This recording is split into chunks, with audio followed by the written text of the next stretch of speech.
조국 장관의 임명과 철회, 문재인 대통령은 막판까지 고심을 거듭한 것으로 알려졌습니다.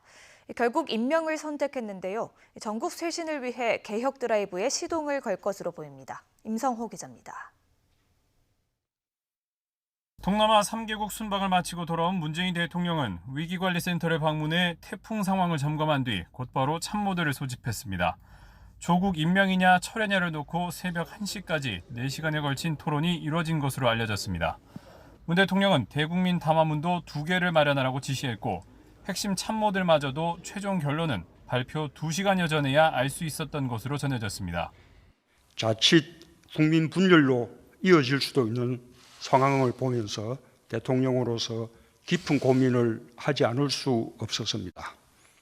문 대통령이 장고 끝에 조 장관을 임명하면서 추석을 앞두고 전국은 다시 커다란 후폭풍을 맞을 전망입니다. 야당의 강력한 반대는 이미 예고돼 있습니다. 9월 정기국회가 파행으로 치달을 가능성이 크고 정상적인 법안 처리가 어려워지는 상황도 맞을 수 있는데 마땅히 내밀 협상 카드가 안 보입니다.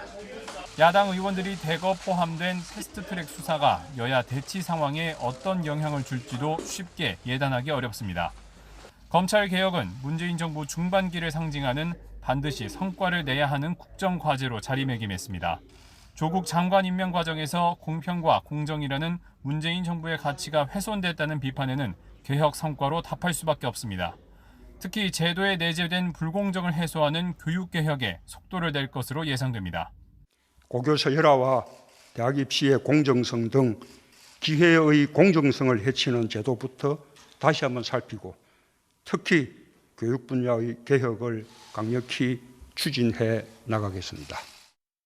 문 대통령은 정치적 부담을 안고서도 조국 장관을 임명한 배경으로 개혁의 완성을 내세웠습니다. 권력기관은 물론 교육 분야까지 집권 중반기 국정 전반에 걸쳐 강한 개혁 드라이브가 걸릴 것으로 예상됩니다. YTN 임성호입니다.